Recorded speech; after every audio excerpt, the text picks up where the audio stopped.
Mamíferos! E aí, como é que vocês estão hoje? Eu espero que vocês estejam muito bem, porque nós quatro aqui na mesa estamos maravilhosamente bem para gravar mais esse episódio com vocês. Você já conhece, Daniel, trabalho aqui na Companhia do Leite, trouxe para vocês aqui um baita de um convidado. A gente trouxe o médico veterinário Rodrigo Rossini Buzo, que hoje trabalha na região de Uberlândia com um monte de fazenda incrível. Uma pessoa que formou em Viçosa, que já trabalhou em várias cidades com vários tipos de produtores. E o que eu acho mais legal de trazer aqui pra gente é que ele tem a vivência de produtores menores, produtores maiores. Inclusive a gente vai trazer para vocês qual que é a definição dele para um produtor grande e para um produtor pequeno. Então eu acredito que vocês vão adorar. É ou não é, Rossini? É isso aí, né? É uma honra poder estar aqui, uma honra poder vir visitar a casa de vocês. Eu que conheço o Daniel aí desde a infância.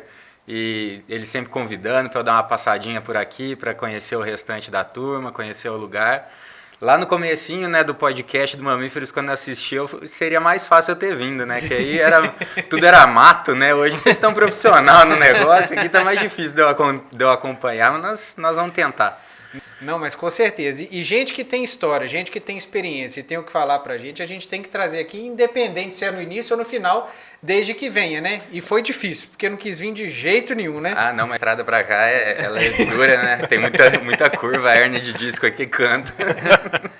E eu vou te contar a parte ruim, Rossini. Pra falar de vaca em 1 hora, conhecendo a bagagem que você tem, a parte triste é essa. Vai acabar o tempo e você não falou nem metade do que você queria ainda. Não, mas quando a gente tá na zona de conforto, a gente acaba falando demais, né? Eu vou ter que me conter. Você pode chutar por baixo da mesa, pode não tem problema não. A gente mas aí a gente faz a parte 2, 3, 4, não tem problema. Você pode ficar sossegado. Tamo junto. E além de mim e do Rossini, nós temos também do meu ladinho, Ronaldinho. Estamos na área. Vamos lá para mais uma batalha. Hoje o bicho vai pegar, hein? Hoje vai. Mexer no bolso da turma? Ai. Não, é sempre os podcasts que mais bombam é quando fala alguma coisa que tem a ver com o órgão mais sensível do corpo humano, que é o bolso. Não tem erro. É isso aí. E aqui na frente, aquele que costuma estar mais ausente, mas não menos importante, e devagarinho a gente vai trazendo ele de volta para o jogo, Samuel Guiné.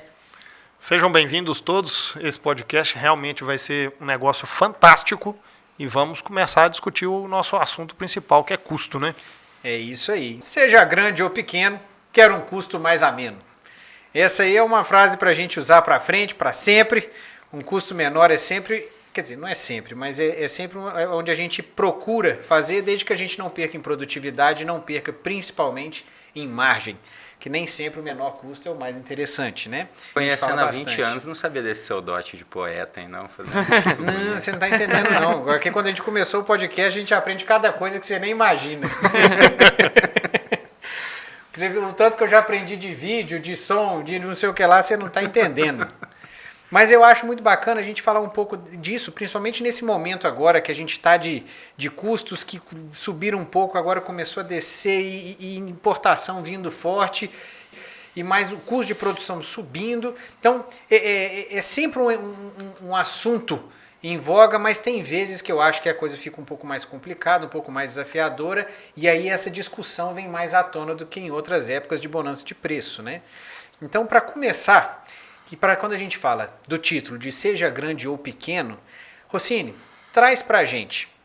Eu achei muito bacana quando a gente falou isso no início, por isso que eu quero trazer aqui para o podcast. Qual que é para você a definição de um produtor grande e um produtor pequeno? Eu acho... Bom, toda pergunta que for feita a gente vai responder com depende, né? Então, assim, a questão de pequeno ou grande, ela vai depender no meu olhar como o produtor se enxerga no negócio.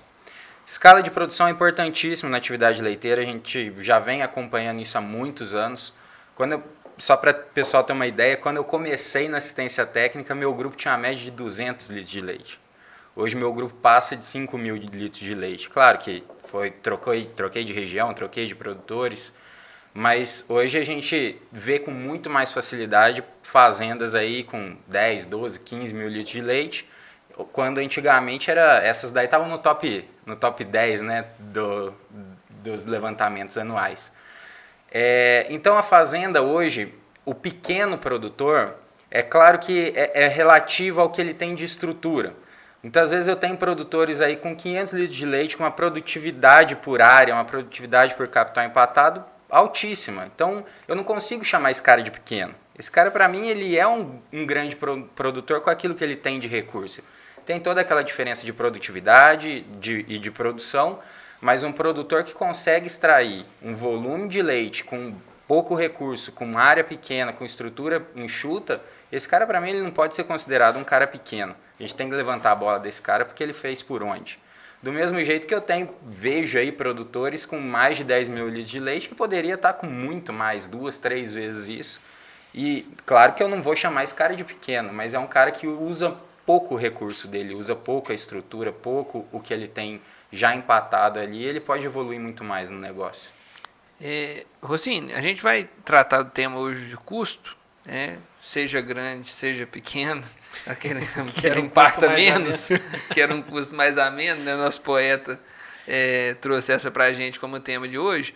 E eu acho que as estratégias, né? Acaba que é importante a gente discutir essas estratégias num cenário e em outro. Sim. E você fez uma provocação para a gente dessa questão da eficiência do produtor na utilização dos recursos. Então, isso a gente pode pensar, estando no capital empatado, pensa estrutura, máquina, tamanho da terra, produtividade em cima da terra, né, alto capital empatado em terra. Quando o cara é eficiente na utilização desses recursos, né, ele é muito eficiente em taxa de retorno do capital. De tudo que ele tem empatado, ele transforma, ele converte mais aquilo em dinheiro, seja a vaca, seja animal, máquina, estrutura. Então, nós estamos falando, existe um grupo de produtores eficientes na conversão do capital empatado.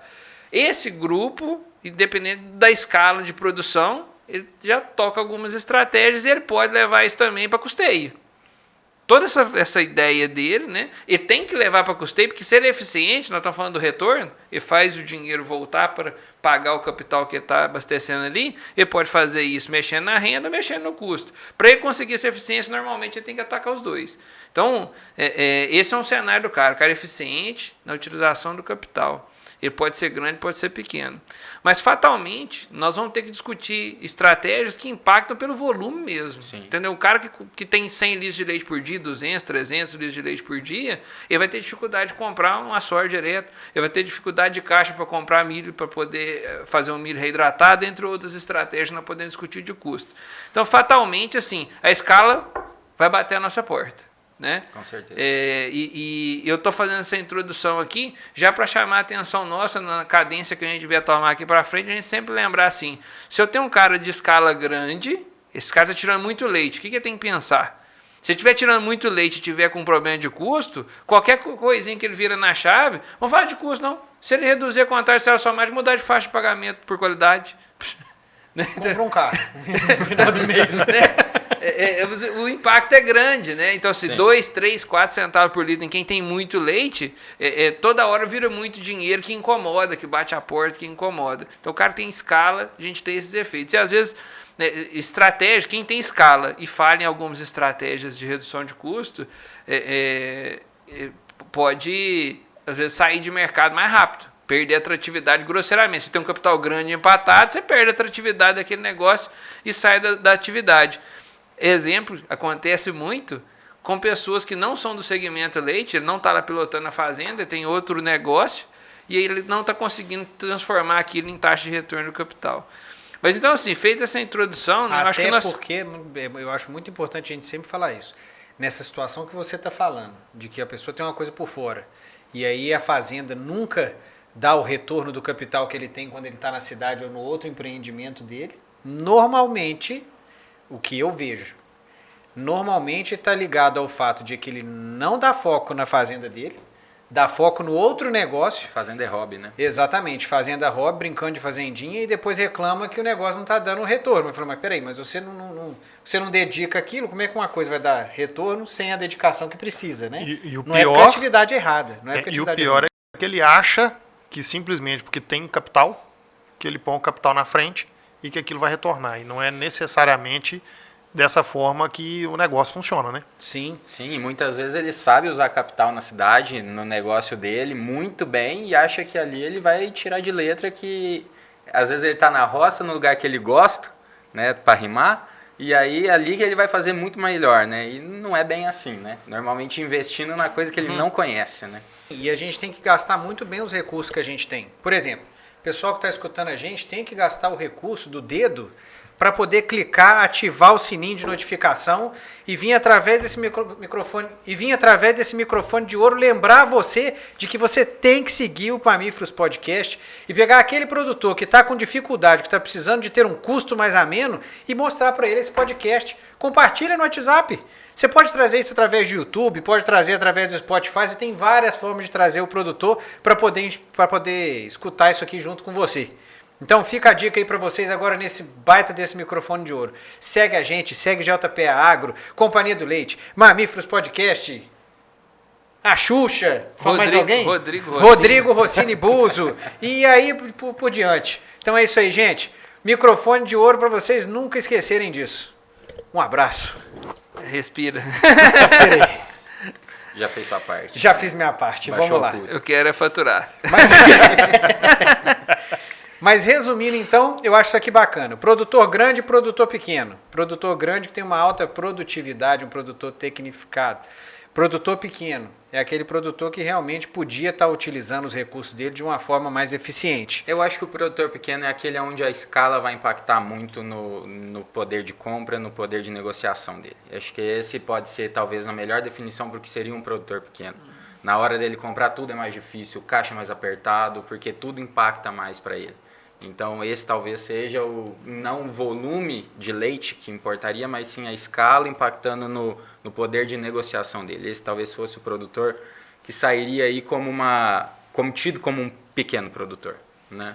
É menor disputa pelo leite dele, Sim. levando ele a ter um preço mais baixo, Sim. e uma logística ruim para poder fazer a compra do insumo, levando ele a ter o custo um pouquinho mais alto, achatando a margem do cara. Apanha dos dois lados. Ele perde na barganha. Ser dos pequeno dois produtor jeitos. não é fácil. Exatamente. Rossini, eu queria só fazer uma pergunta bem curta. Acredito que vai ser simples, mas é interessante para o público fazer essa diferenciação. O que é a diferença de custo para despesa? Tá. Despesa, que a gente pode traduzir aí dentro de um fluxo de caixa, é tudo aquilo que o produtor vai desprender de capital para ele estar adquirindo. Então ele vai comprar ração, é uma despesa dentro da fazenda, ele vai comprar medicamento, vai pagar mão de obra, isso tudo são gastos, são despesas que ele tem. O custo normalmente é em relação a alguma coisa. Então a gente correlaciona custo de produção em relação ao que o produtor tem de volume de leite, o custo do segmento onde ele está gastando esse dinheiro. Então, qual é o gasto que esse produtor está tendo com energia? Esse gasto vai impactar no custo operacional dele, que é o custo que ele tem para girar a fazenda, né, as despesas do dia a dia dele, são as coisas onde ele há desprendimento de capital. Mas a gente pode evoluir custo, por exemplo, para custos fixos, onde ele não tem uma despesa em cima disso, ele não tem um desprendimento de capital em cima disso, mas isso impacta sobre o rendimento dele no final, né, que a gente coloca dentro dos custos fixos, depreciações, mão de obra familiar, né, o prolabore, o famoso prolabore, isso tudo é um custo de produção sobre o rendimento dele no final, mas não tem aquele desprendimento de capital. A gente pode entender que despesa é o boleto que a gente tem para pagar. Então tem que pagar, é despesa, não necessariamente é custo. Porque o custo seria em cima do que ele produziu, que o que ele produziu foi leite. Então quanto que ele gastou para produzir aquele 1 litro de leite ou quanto custou para fazer aquela novilha que está entrando no curral. A gente pode entender dessa forma? Onde houve desprendimento de capital, exatamente. Beleza. Desprendimento de capital. Eu vou fazer um complemento que eu acho que pode ajudar o pessoal a entender, usando um que é próximo de todo mundo, que dói bastante, né? Concentrado. Vê o boleto do concentrado para pagar, vamos imaginar que você comprou lá na casa agropecuária, na cooperativa, a ração separada de tudo, que é pouco prático, mas tem lá R$10.000. Então, olhando para a ração desse jeito, o entendimento que eles estão querendo passar aqui é uma despesa, né? É um valor que eu tenho para pagar lá, uma saída de caixa, e você precisa ter dinheiro para cobrir isso no mês a mês. Se não pagar, mês que vem, quem te vende não manda mais, né?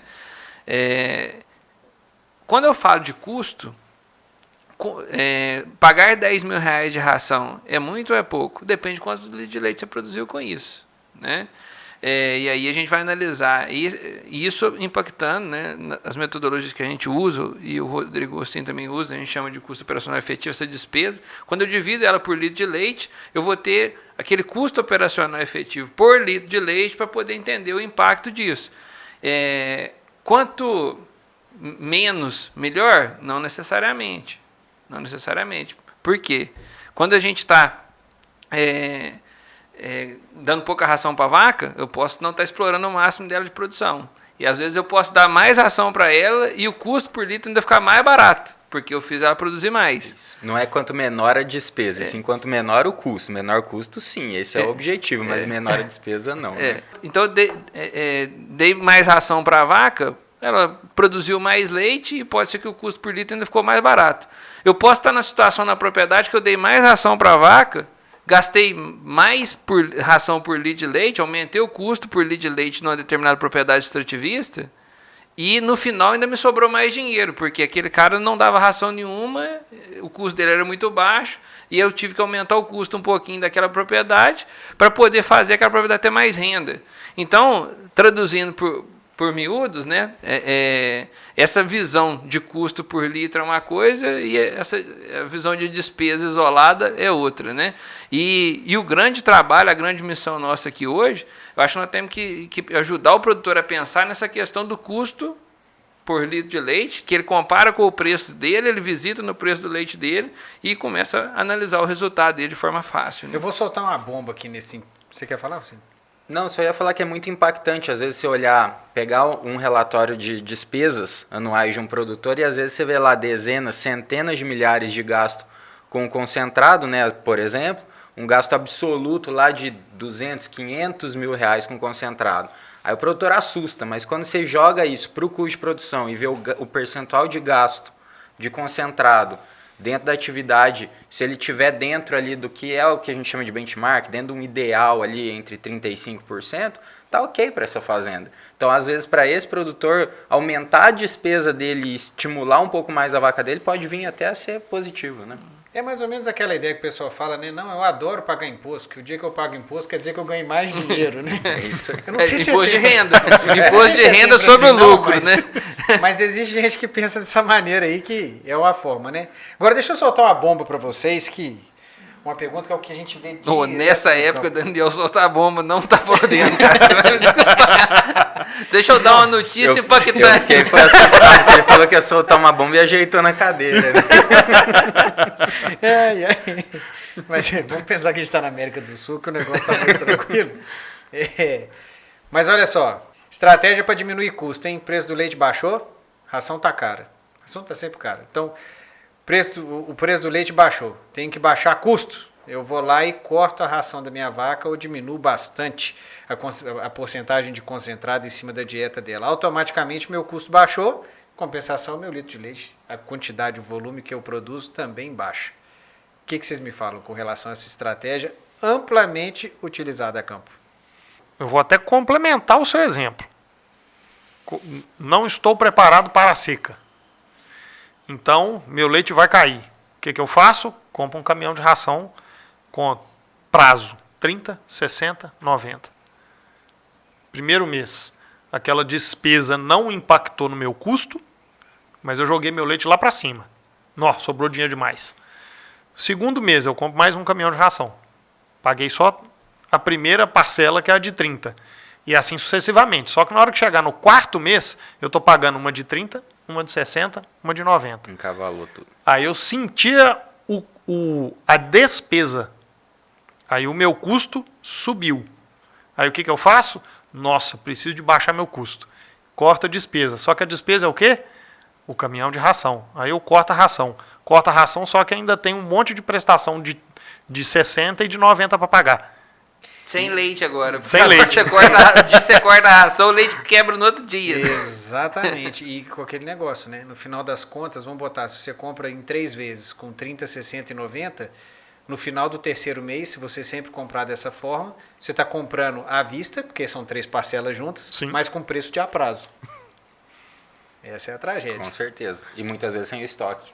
já tendo consumido o produto. Então, no final das contas, o que vocês acham da estratégia em si? Porque tem muita gente que escuta a gente, além de produtor, que são os técnicos que vivem isso no campo mesmo. O que faz numa situação dessa? Olha, apesar de parecer muito impactante o que eu vou falar, né? Porque todo mundo vai esperar que eu vou falar isso. Muito bom, é o melhor tiro no pé que você pode dar e amanhã você tá quebrado. É tudo. Acho que todo mundo estava esperando eu falar isso, né? Polêmico, né? É claro que se tudo que for drástico, se você entrar dentro de uma fazenda, de uma empresa e cortar o custo, não vai ter um jeito. Isso vai dar zebra lá na frente. A fazenda vai quebrar em algum sentido, seja ela por falta de produto final, né, por falta de leite, seja ela por falta por consequências posteriores a isso, né, reprodução ruim, sanitário ruim, porque os animais vão ter um sistema imune deprimido por estar comendo mal. Então isso tudo a gente vai ter reflexo lá na frente. Agora, no momento, entendam bem o que eu vou falar como estratégia. Tá? Que é isso que talvez seja o grande impacto, todo mundo não estava esperando que eu fosse falar isso. Mas no momento de grandes dificuldades, onde a gente tem um custo que extrapola aquilo que seria o ideal, eu não estou recomendando que ninguém corte nada. Eu estou recomendando que todo mundo olhe para os dados da fazenda, tenham essas informações e entendam aonde você pode agir. Porque dentro do seu rebanho, você tem os animais que estão gerando, que estão dando liquidez para o negócio, estão gerando receita, que estão dando leite. Dentro desses animais que estão dando leite, você tem os animais que estão no início da lactação, que são os animais que vão te dar esta receita por muitos meses lá na frente. E você tem os animais que estão chegando no final da lactação. Então, muitas vezes, esses animais já estão gestantes, esses animais já às vezes estão até ganhando peso.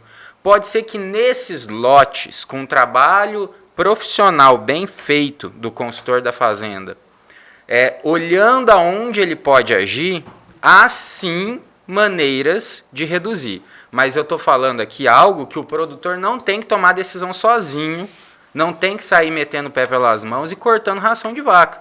Eu estou falando que dá sim para reduzir custo olhando para a gestão dele, para as informações dele, para os lotes dele e trabalhando junto com o consultor dele, aonde ele pode agir e jogar às vezes, olha, minha idade ao primeiro parto dessas novilhas pode ser que aumente 1 ou 2 meses, mas eu vou impactar no meu caixa agora uma redução de tanto. Então eu posso sim, às vezes, jogar essa idade ao primeiro parto um pouquinho e reduzir meu gasto com ração na recria. Por que não? Então, assim, isso tem que ser trabalhado, sim, com muita informação gerencial, com muita informação profissional e não no susto, baixou o leite, ração tá cara, eu vou cortar. Entendido? Tem que mensurar o impacto, né? Exatamente. Porque se a gente não tiver dados, não tiver informações, a gente nunca vai conseguir tomar uma atitude correta, uma atitude sensata. Eu vou estar chutando. Né? E aquela coisa, chutando pode ter 50% de chance de dar certo e ter 50% de chance de dar errado. Num caso como esse, há grandes chances, até mais de 50% de dar errado. Mas eu não estou querendo limitar essa estratégia. Isso é uma estratégia que eu brinco com os produtores, às vezes, que é a economia de guerra.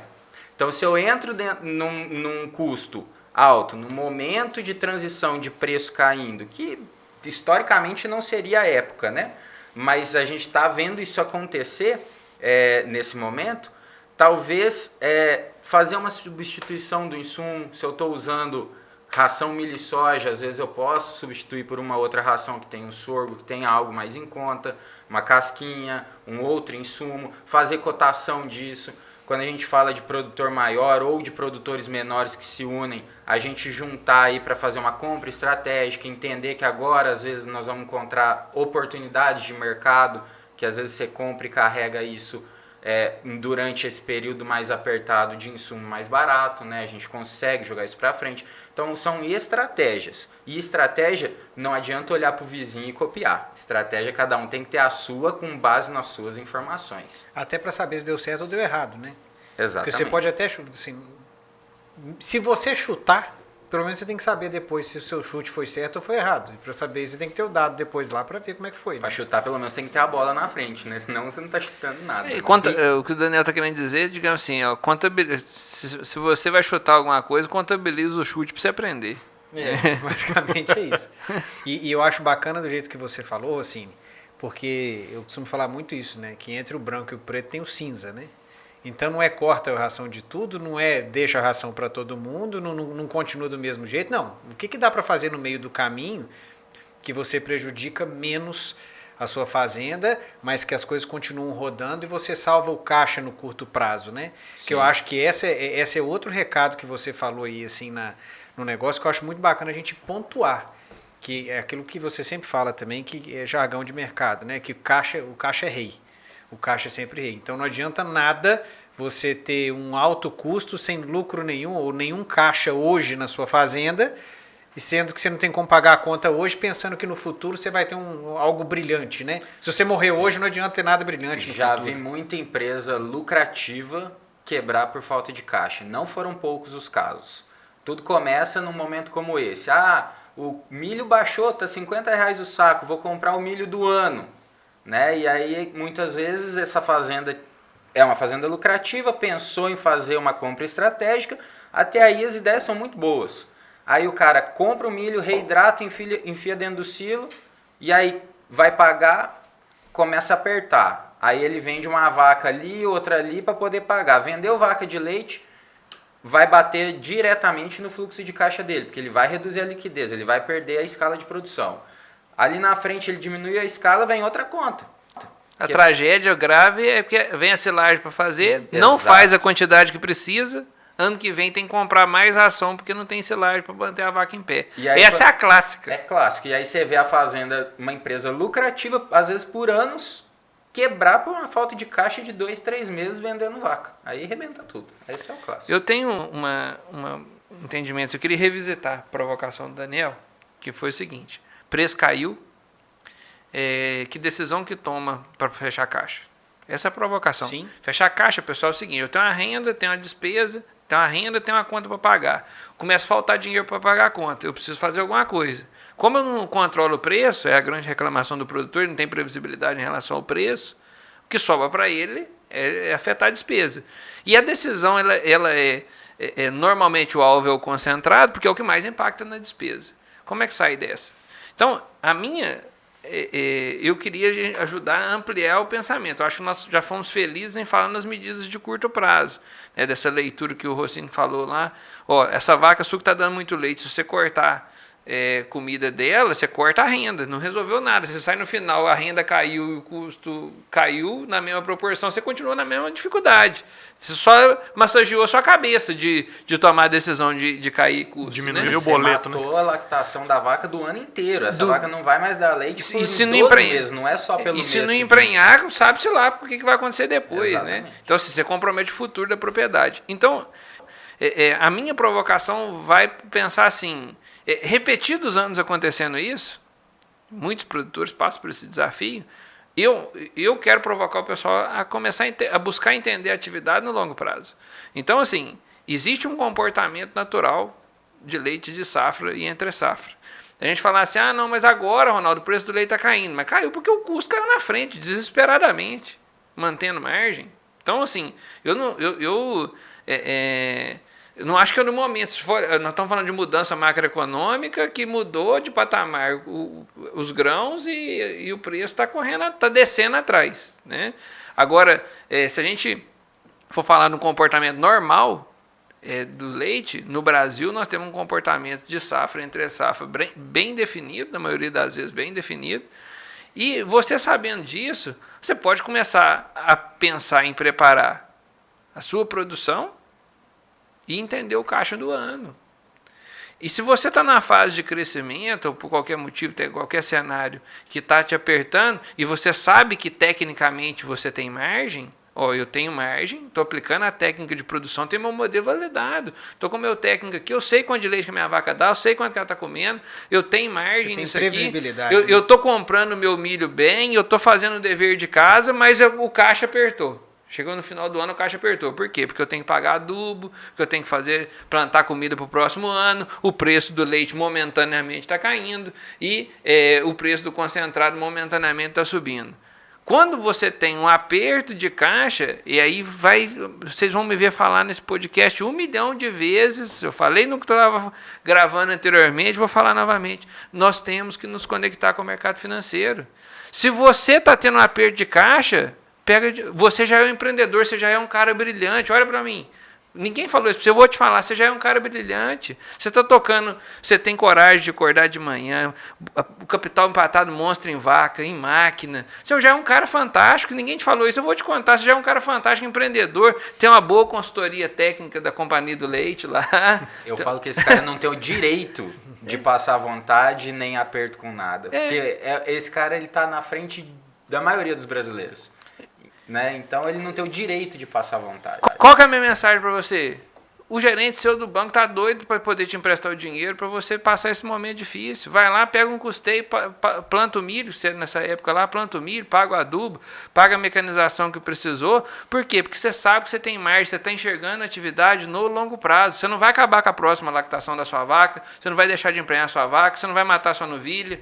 Entendeu? E é tudo questão de você pensar, porque você acabou de dizer uma coisa também que vale a pena a gente enfatizar, que é o seguinte, às vezes é tudo estudado, mas pegar um dinheiro emprestado no banco para pagar uma conta de adubo ou uma conta de milho, às vezes para você pagar o milho à vista ou o adubo à vista, o seu desconto é tão grande que vale o juro que você vai pagar num custeio da vida. E olha que isso é bem comum de acontecer. É isso que vocês estão falando, eu até gostaria de dar um passo atrás, porque é pura e simplesmente falta de planejamento e gestão dentro de uma fazenda. Quando a gente fala de planejamento e gestão, eu não estou falando só do que, o que eu vou inseminar de vaca, quantas vacas vão parir. É sim de fluxo de caixa, né? Quando a gente pega uma fazenda no começo da assistência, normalmente o produtor precisa aprender a olhar para fluxo de caixa, aprender o que são as despesas dele do dia a dia. E isso vai evoluindo ao ponto da gente chegar a conversar. Uma das coisas que o Ronaldo colocou aqui agora, né? Eu chego num produtor, ele acha que ele é lavorista de grão, né? O produtor de leite acha que é lavorista de grão, porque ele compra todos os insumos dele em setembro, outubro, para pagar em março, né? Que é o normal que a gente vê por aí. Março, por quê? Porque as empresas que vendem os insumos, elas estão acostumadas que o cara vendeu o grão e vai pagar ela em março. Então, para ela, se o produtor é de leite ou de grão, pouco importa. Para ela receber em março é ok. E o produtor de leite em março, ele está vindo da época onde o fluxo de caixa dele é mais apertado, porque o preço caiu lá em novembro, dezembro, janeiro, fevereiro. Então ele está com o fluxo de caixa apertado porque o preço de leite está baixo, ainda não subiu, e ele está pagando o insumo dele, lá, que ele comprou na época mais cara, com juros na época do caixa dele mais apertado. Sendo que se ele conseguir dar o tombo nesse fluxo de caixa dele, e ele comprar o insumo à vista em maio, junho, ele vai comprar um insumo na época mais barata, né, sem juros, pagando à vista, e a diferença ali é que ele está entrando num período onde o preço de leite normalmente, historicamente, está mais alto. Então é tudo uma questão da gente planejar tanto gestão de números zootécnicos quanto o gasto dentro de uma fazenda, né?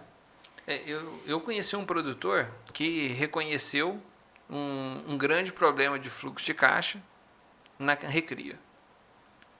O produtor passou a dar macho e fêmea. Assim, ó, eu até te dou a fêmea, mas você vai levar tudo os machos, vai levar os bezerros tudo. Você vem cá e busca tudo. Passou a dar macho e fêmea. E comprar a reposição. Entendeu? O fluxo de caixa da fazenda do cara decolou. Eu não estou recomendando isso aqui para ninguém, não. Estou falando para vocês uma pessoa que chegou num nível desse de reconhecimento de caixa, sim, de entender assim, ó, pera lá. Isso aqui, eu tenho um negócio aqui que sangra meu fluxo de caixa. Eu vou armazenando o vidro, o pasto enche, ela compete por volumoso, ela competindo por volumoso, ela compromete o volumoso para as vacas, aí eu não faço, aperta a caixa.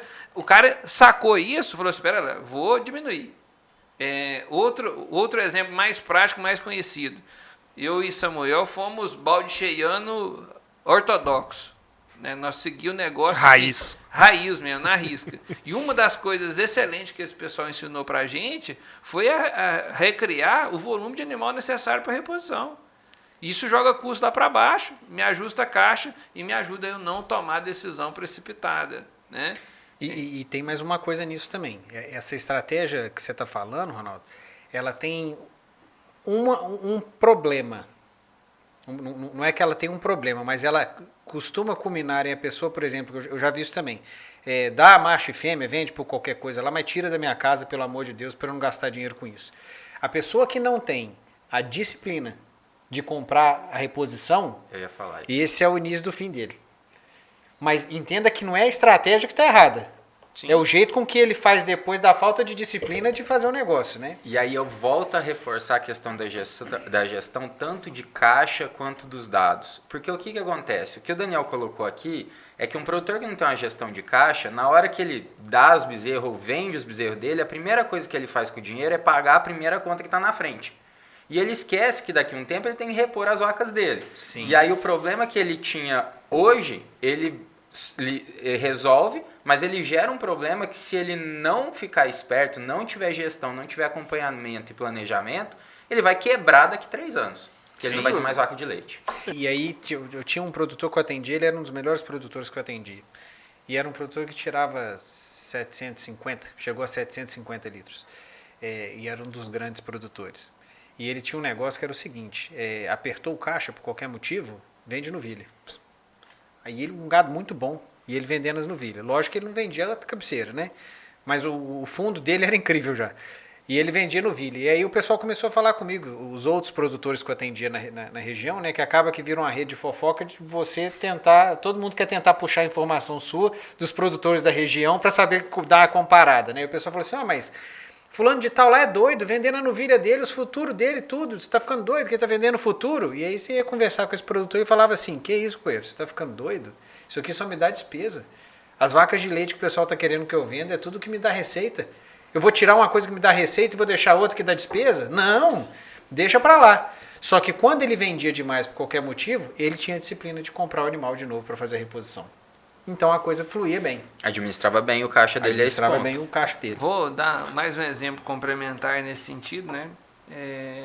Eu vi produtores do Rio Grande do Sul inseminando vaca com touro de corte, vendendo macho e fêmea e já reservando caixa de uma fração disso para fazer a reposição. Então, ou seja, aquilo é um negócio que está ficando. Ele acabava com o problema do já macho, Já está ficando. E você acaba com o problema de alocação do macho. Então, é uma coisa que. Por que nós estamos citando recria aqui? Porque é de alto impacto em caixa, né? Você segurar uma novilha 24 meses sem, gerando despesa e sem gerar renda. Se eu ponho isso no bezerro de corte com mais 6 meses, foi embora macho e fêmea, vem a renda que você precisa, por exemplo, para pagar um adubo num determinado momento de caixa. Então, nós estamos falando de ginásticas aqui, né? De mexidas, estratégias que são de alto impacto em fluxo de caixa para que você tome a decisão boa para o seu custo. Né? Para fazer uma compra estratégica, é bonito falar, né? Ainda mais que faz estratégia, parece bonito, né? Mas e dinheiro para pagar? Né? Então a venda de bezerro pode ser uma saída. Uma coisa que todos os exemplos e todos os exemplos, tanto de sucesso quanto de possibilidade de fracasso com exemplo de sucesso, eles vão bater em cima de uma coisa só: disciplina. Não tem disciplina para anotar, não tem disciplina para guardar dinheiro, para pagar a conta, para fazer planejamento. Nada disso que nós estamos falando aqui vai adiantar. Jogou no ralo. Né? Então, disciplina, gente. Essa é a palavra-chave para a gente fazer qualquer coisa disso aqui dar certo. Né? Eu falo muito que a disciplina é importantíssima e a diferença para um produtor dar certo ou dar errado, além da disciplina, é o capricho. Porque ele tem que seguir tudo aquilo que ele planejou nos mínimos detalhes, né? Eu acredito que o capricho é mais até do que a disciplina, porque é fazer o que tem que ser feito, mas bem feito, né? É realmente levar aquilo ao pé da letra, planejar aquilo com quem é o consultor dele, com quem tem a capacidade de ajudar ele, orientar ele a isso, né, buscar essas informações e não sair metendo o pé pelas mãos. Primeiro levantar as informações, depois traçar a estratégia, planejar e seguir com disciplina e capricho aquilo que foi projetado, né? Pessoal, eu queria dar um exemplo para vocês aí de uma vivência que eu tive em outra área, em relação à disciplina de fluxo de caixa, para não ter esse tipo de surpresa, né? Eu tenho usado até essa sugestão em palestras de mobilização que a gente faz para produtores, para trazê-los para assistência técnica e para chamar a atenção da disciplina de fluxo de caixa. Isso a gente tem usado no projeto que a gente tem trabalhado de originação, que é um projeto que envolve o produtor fazendo financiamento, investimento no longo prazo. Estou sabendo desse projeto. E o ponto-chave que a gente tem provocado os produtores para fazer esse tipo de investimento, especialmente quando você for pegar capital de terceiro, é ter um caixa separado da fazenda. Ter o fluxo de caixa separado da fazenda. Vou dar um exemplo vivido em outro setor. Meu pai, caminhoneiro, hoje aposentado, mas na época trabalhava para outras pessoas. Eu comprei um caminhão para ele em 2018. Comprei o caminhão para ele e ele começou a operar sozinho, batendo cabeça com problemas de fluxo de caixa. Falei, vou te ajudar. Nunca fui do ramo, nunca dirigi um caminhão na minha vida. Não tenho a mínima noção de como é que funciona. Por trabalho de gestão, arrumei um trabalho para ele para gerar renda periódica. Então eu tinha uma rota que gerava uma renda conhecida e um custo conhecido do principal, que era combustível, né? E aí o que eu passei a fazer? Pagava ele o salário que ele recebia quando ele trabalhava em outra empresa. E deixei o caixa do caminhão guardando dinheiro para ele. Um ano depois, a contadora dele chega para ele e fala assim, se você pagar R$18 mil, você consegue antecipar a sua aposentadoria. Aí foi e falou assim, moço, eu não vi 18 mil nem na televisão. Eu não sei que dinheiro que é esse. Você veio me contar a história, eu abri o caixa do caminhão dele. Um ano depois, tinha R$100 mil no caixa.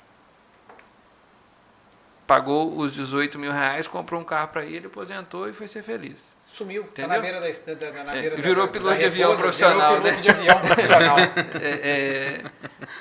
E aí, essa história a gente conta depois do piloto de avião, pessoal. Mas assim, é um ponto para a gente entender, assim, a provocação para vocês, produtores.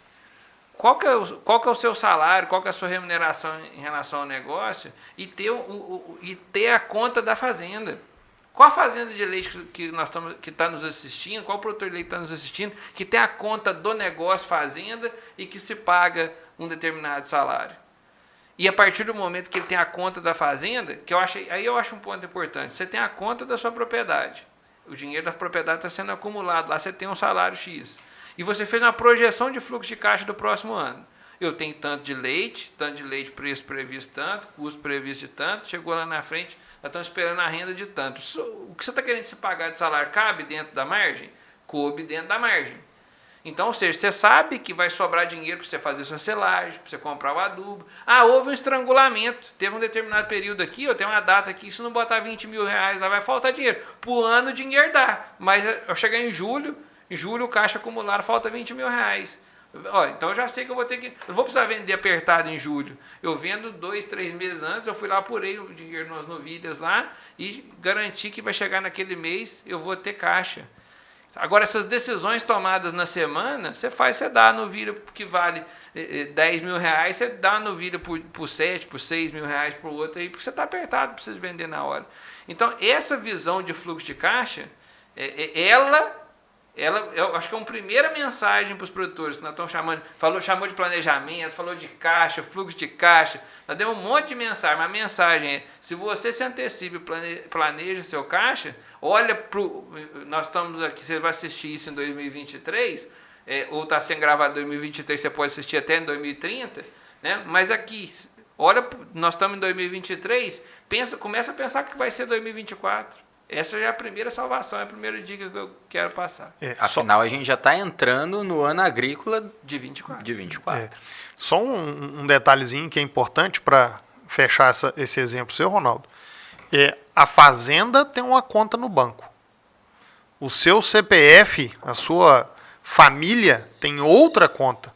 Nunca pode misturar a conta da fazenda com a conta pessoal. É o caso de tirar o salário. O Porque dinheiro senão... mais barato que tem é a taxa do banco, né? É. Porque você consegue separar. O benefício de separar, você paga a taxa do banco pro resto da sua vida, tranquilo. E isso que tanto o Samuel quanto o Ronaldo colocaram, administrar as duas despesas. Aí é uma despesa, né? Despesa da fazenda, despesa familiar. Isso é muito difícil de fazer, né? Normalmente o produtor embola tudo. Aí fala que o leite não tá dando dinheiro, não dá para viver do negócio, mas tá pagando faculdade da filha, tá sustentando o filho na cidade, né? Tá gastando com outras coisas. Então, uma das coisas que eu sempre gosto de recomendar aos produtores para começar a olhar na gestão, para começar a olhar a caixa, é fazer conciliação bancária. É pegar todo mês, sentar lá junto com o consultor, olhar quais são as informações que ele tem de gastos do mês, olhar uma por uma, ó, isso foi do leite, isso não foi, né, para onde que estão indo as coisas, para poder começar a traçar tudo que nós estamos falando aqui. Qual estratégia que eu vou tomar com novilha, qual estratégia que eu vou tomar com ração, qual estratégia que eu vou tomar com lavoura desse ano, tudo baseado naquilo que eu preciso e naquilo que eu estou gastando hoje, né, para a gente poder sim evoluir dentro da gestão da fazenda. Cine, e me fala uma coisa, pensando em produtores grandes, produtores pequenos, produtores com escala, produtores com menos escala, ou sem escala, né? Você vê uma preocupação diferente em custos? Tem, como é que eu posso dizer assim? Você vê, por exemplo, assim, um grande produtor que tira 15, 20, 30 mil litros de leite, ele tem preocupações diferentes daquele que tem 300, 400, 500 litros? Sim, ele tem preocupações diferentes, até porque normalmente esse produtor maior, com esse volume que você está falando, ele já tem um olhar mais gerencial e ele já tem entendimento maior do montante de capital que ele tem empatado naquilo. Eu acho que o que você me perguntou seria mais quais são os setores que diferenciam, né? Porque se a gente pegar um produtor normalmente menor de escala, e aí eu volto a repetir, né? Não é o volume da produtividade, sim da escala. Normalmente esse produtor é mais familiar, ele está mais ligado ao negócio, então às vezes o impacto da mão de obra, a despesa, né? Vamos falar assim que a gente comentou hoje, o custo que ele tem, o gasto ali com a mão de obra, é menor, é menos impactante, porque ele não é tangível. O produtor não pega todo mês ali e fala, vou pagar R$ 2.500 de salário para mim. Então o gasto com mão de obra não impacta tanto dentro desse negócio. Por outro lado, o produtor que está tendo uma escala muito grande, ele dilui normalmente o gasto com mão de obra dele no volume de leite. Então os dois têm que olhar para o gasto com mão de obra, mas de maneiras diferentes. Como um vai diluir esse gasto, como o outro vai diluir esse gasto, são de maneiras diferentes. Então, sim, mão de obra é uma das coisas que mais diferencia o pequeno do grande produtor, né? Custo fixo, independente aí do tamanho que esse produtor ele tem que olhar para custo fixo para diluir isso no volume de leite dele produzido. Então, se o produtor é um produtor de 100, 200, 300 litros de leite, não adianta ele querer comprar um trator de 300 mil, que normalmente não vai aumentar o volume de leite dele e diluir esse custo dele. Ponto, né? Exatamente. Então tudo pode ser um sonho desse produtor comprar um trator de 300 mil, e quem sou eu para frustrar um sonho? Né? Mas esse sonho tem que ser planejado, tem que ser pensado, tem que ser diluído em outras coisas. Né? Então, sim, cada fazenda, eu gosto de falar, Daniel, não no tamanho do produtor, mas em que nível esse produtor está de gestão. Às vezes a gente começa a assistir um produtor pequeno, né, de 200, 300 litros de leite, e esse produtor precisa aprender se encaixa, gestão, para depois encontrar os gargalos dele e saber aonde trabalhar. E o produtor grande da mesma maneira, se ele nunca olhou para isso, se ele sempre foi um cara que só injetou dinheiro ali, às vezes ele vive disso a vida inteira, mas nunca entrou dentro dos números dele para entender, né, aonde ele pode atuar, esse produtor precisa começar da base. Os dois produtores têm que entender primeiro caixa, o básico, o custo operacional efetivo, o custo operacional total, para depois a gente entrar dentro de cada indicador, de benchmark e entender cada fazenda para onde ela tem que ir. Tá? Mas hoje, basicamente, a gente vê algumas inversões, né, de preocupações dos grandes produtores. Os grandes produtores eles estão empatando mais capital em estrutura. Isso também traz um gasto maior com energia e combustível, porque é um dos pontos que sobe quando você confina gado, quando você aumenta o seu gasto com estrutura. Então, pontos de energia e combustível são importantes para os grandes produtores, não tão importante assim para os pequenos, que não têm tanta estrutura. Tá? Então, são coisas que a gente precisa olhar diferente dependendo do volume e da estrutura de cada um. Assim como eu já falei da mão de obra. O concentrado vai estar muito mais ligado ao poder de compra desse cara. Né? No pequeno produtor, realmente ele tem que olhar para o concentrado em como, normalmente é como comprar melhor e usar melhor, porque o recurso dele é realmente mais caro unitariamente falando em relação ao cara grande que compra volume, que faz escala. Então, eles têm que trabalhar de maneiras totalmente diferentes. Entendi. Me diz assim, ó, eu vejo também da seguinte maneira, você pega, por exemplo, um pequeno produtor com baixa escala e você pega, ele tem trator, igual você falou. Normalmente você pega o cara mais tecnificado, ele tem trator, tem tudo para poder ajudar, né? E automaticamente, eu não vou nem falar da depreciação, mas eu vou falar o tanto que ele gasta de manutenção de máquinas e o que ele gasta com combustível, até às vezes para o próprio colaborador dar umas voltas, né? Eu peguei uma fazenda com ele que era até de corte, que a gente dava assistência. Na hora que eu vi, o funcionário estava dando volta na fazenda inteira. Tudo que tinha que fazer na fazenda, ele fazia de trator. Inclusive de ir para uma fazenda para outra. Então você imagina o gasto que não dava de combustível de um negócio desse, né? Você vê da mesma maneira que às vezes o pequeno produtor, que é muito tecnificado, às vezes com um galpão menor, mas que tem trator, tem tudo para poder fazer a parte de fornecimento de silagem e tudo mais, ele também está impactando mais do que o normal na casa dele? O investimento, todo produtor tem que equalizar o investimento dele, tanto em máquina, benfeitoria, com aquilo que ele vai ter de escala de produção. É basicamente isso. Diferença tem? Tem. Mas os dois têm que olhar para isso. Não adianta um produtor de 300 litros de leite comprar um trator de 200 e tantos cavalos, duplado atrás, que não vai fazer nada com aquilo dentro da fazenda, nem manobra na beira do coxo. Fiz um composto para 20 vacas, mas aí eu usei telha e brasilite madeira até as coisas melhorar. É basicamente isso. Quanto caso, Ronaldo, daquele produtor que você atendia ele e resolveu comprar um trator de outro mundo? Aquele da... Eu tenho um caso interessante para contar. Então, eu levei o meu menor produtor no maior, ele olhou e falou assim: nossa, ele tem mais trator do que eu tenho vaca na fazenda.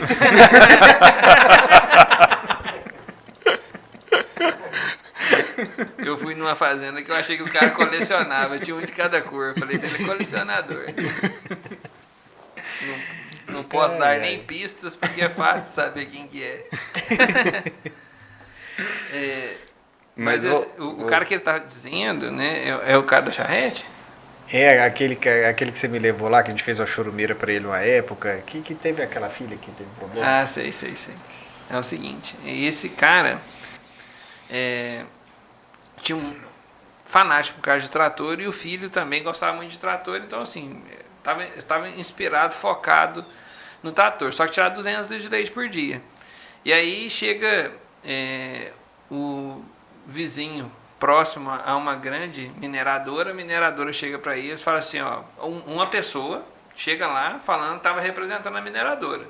Chega para ele e fala que tinha interesse de comprar a metade da terra. A terra era 90 hectares, queria comprar uma fração na próxima 50 hectares. A parte mais desconcertada diz que era para fazer reflorestamento. O cara vai faz uma carta para ele, falando que tinha interesse, digitalizado e tal, e assinou embaixo, falando que tinha interesse, embaixo estava escrito o nome da mineradora. Ele pegou a carta, levou a carta na loja de trator e falou aqui, ó, tô vendendo minha terra, 500 mil, na época o trator 80 mil, isso já tem muitos anos. Chegou e falou assim, ó, tô vendendo minha terra, quero comprar o trator. Nossa, o cara do trator vendeu o trator, carretos, implementos e tal, falou desesperado, vendeu tudo pra ele. Chegou na loja de ordem canalizado, falou, ó, minerador tá querendo deu a mesma carteirada. Dica pra vocês. Com o nome, quem sabia quem o nome de qualquer. Chegou lá, ó, o minerador tá querendo comprar minha terra, tá aqui na loja de ordenha. Chegou em dois produtores, um vendendo novilha e outro vaca. Comprou 50 vacas e 50 novilhas. E o cara da mineradora nunca mais voltou. Pensa na confusão assim, na confusão maluca. Confusão maluca. Usou a mesma garantia, cara, né? Juro pra pra vocês. Isso é o mesmo cara que pega um cartão de crédito pra pagar o outro, né? Vai... Juro pra Esse vocês. paga aquele, que paga aquele, que paga aquele, que paga o primeiro, tá tudo resolvido. Dinheiro infinito. Uma folha escrita que a mineradora tinha interesse de comprar a terra do cara, escrito o nome da mineradora embaixo e alguém assinou a rúbrica. É E brincadeira. o cara fez uma dívida na época de 650 mil reais e a terra que ele tava vendendo por 500. Ele se endividou com 650 e não vendeu a terra. Aí vocês imaginam a E tragédia. ele tá vivo ainda? Ninguém matou ele, não? Tá vivo ainda. E tá vivo ainda. E andando de trator, provavelmente, né? E detalhe pequeno, o trator tá lá até hoje. Já tem 15 anos. Não tem estudo, não, tem uns 13 anos. Tem por aí, tem uns 13 13 anos. anos. Bom demais. Ô, gente, eu acho que o nosso podcast pode estar chegando no final. Alguém tem mais alguma coisa específica que queira perguntar para o Rossini? Ou alguma outra consideração, Rossini? Que você está vendo de movimentação aí no campo, de redução de custos, estratégias legais que você usa? Essa estratégia mesmo de pegar dinheiro para comprar o adubo antes, que na verdade foi o Ronaldo que falou, essa de comprar fora da época da lavoura, de pagar fora do negócio, eu achei isso muito bacana para a turma que está escutando. Você tem mais alguma estratégia assim que está próximo do seu dia a dia? Que você pode falar? Eu acredito que o que eu vou contar aqui, que eu vou falar de estratégia aqui, nada é novidade para ninguém. Mas basicamente o que a gente mais vê é o produtor escutar e não fazer, né? Então assim, toda compra estratégica, se unir aos seus vizinhos, se unir à cooperativa, fortalecer o grupo de compras no qual você pode vir a pertencer. Isso é a maior estratégia que a gente pode indicar, né? Não são todos os laticínios que ajudam na parte de insumos, mas aqueles que ajudam, seja a ração, seja a compra de implemento, seja animal, o que for que o laticínio pode vir a ajudar na aquisição, participe disso. Comprar barato nunca vai dar prejuízo. Então, comprar na hora certa, né? Seja insumo de grão nessa época agora que a gente vai ter as feiras, normalmente alguns laticínios fazem feiras, fazem compras coletivas, isso é importantíssimo, fecha contrato. Esse vai ser um ano bem atípico, um ano que às vezes o produtor, se ele não travar tudo e entrar no mercado spot um pouquinho, pode vir a ser interessante nesses primeiros meses, porque a gente está tendo uma queda muito forte no momento que já deveria estar no piso, então talvez ficar um pouquinho no spot agora é interessante, mas deixar tudo para o spot jamais. Lembrando que o spot que você está falando é spot de insumo. Concentrado. Isso, né? de insumo, tá? Não, porque a gente às vezes fala spot e o produtor entende o leite, né? Daqui a pouco o produtor está comprando leite do laticínio. Mas tudo que a gente fala de spots, a gente está muito acostumado no leite a pensar no leite spot, mas o spot é uma palavra ligada a mercado, né? Então, ficar aberto ao mercado. Então, se o grão está caindo agora, é o momento certo da gente travar, porque a gente sabe que lá em setembro, outubro, novembro, isso vai subir. Mas talvez nos próximos meses, maio, junho, julho, a gente ainda tenha bons preços. Então, talvez ficar aberto ao mercado agora, mas já travando o do futuro, não é uma ideia ruim. É aquela história também de travar aos poucos, né? Travar se você aos não poucos. sabe se chegou no final ou na alta absoluta, todo mês você trava um pouco para fazer um preço médio. Igual quem está no mercado financeiro, né? Comprar ação todo mês você tem que comprar um pouquinho. Comprar tudo de uma vez só às vezes não é interessante. Tem que fazer um preço médio, né? Fazer câmbio, toda hora a gente tem que fazer um preço médio e comprando aos poucos. O insumo também, muitas vezes, esse ano é um ano bem característico que talvez fosse interessante ir comprando aos poucos.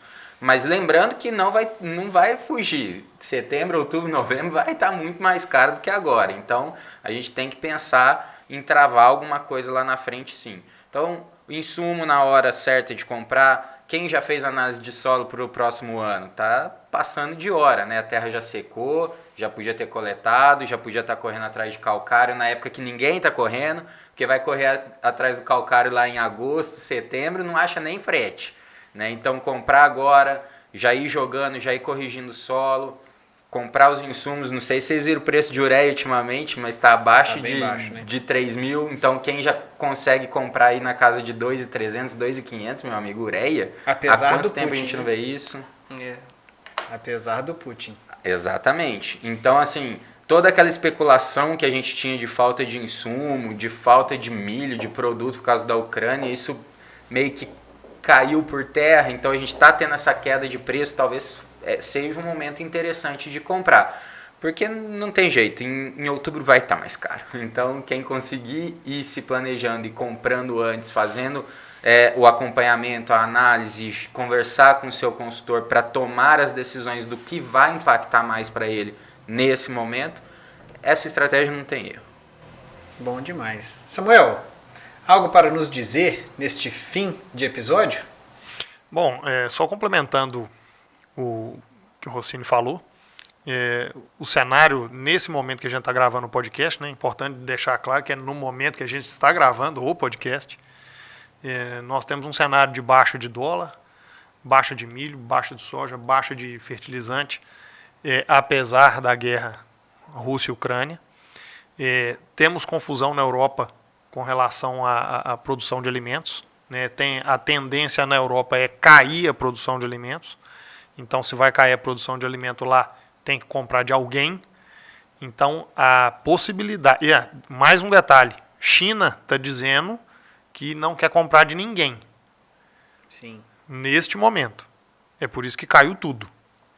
Toda vez que a China falar não quero comprar de ninguém, você pode saber que ela está querendo comprar. Ali na esquina.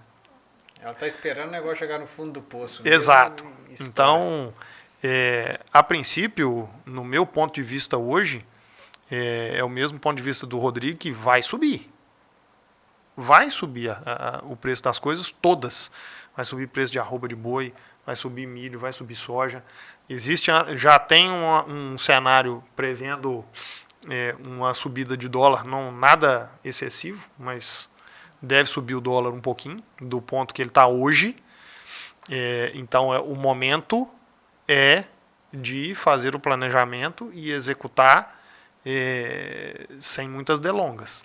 O mercado acomodou nesse 4,80 a 5,50 aí. O mercado acomodou nisso aí. Num cenário onde você está vendo o Selic querendo virar morra abaixo, isso aí vai puxar dólar para cima, né? Com certeza. Exato. Com certeza.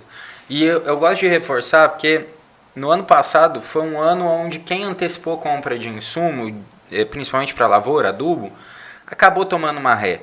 Foi um ano onde o pessoal que comprou em maio, junho, depois a coisa caiu lá na frente. Eu gostei do termo técnico. Vou tomando prejuízo. Vamos voltar então. Não, foi ótimo. Não, é excelente, é isso aí mesmo.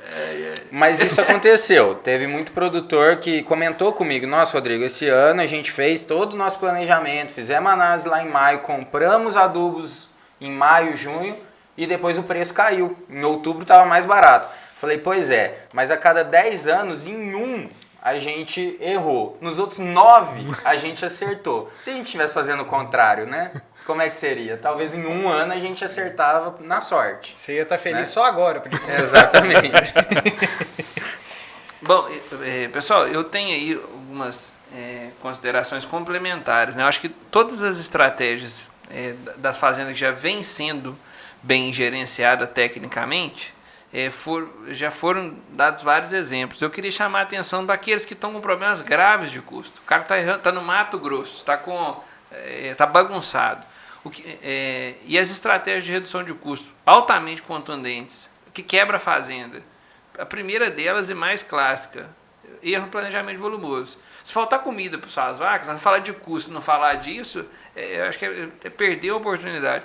Faltou volumoso, energia mais barata que nós podemos colocar na boca da vaca, o segredo da eficiência dela é processar porcaria e fazer virar comida, virar leite, que é proteína de primeira.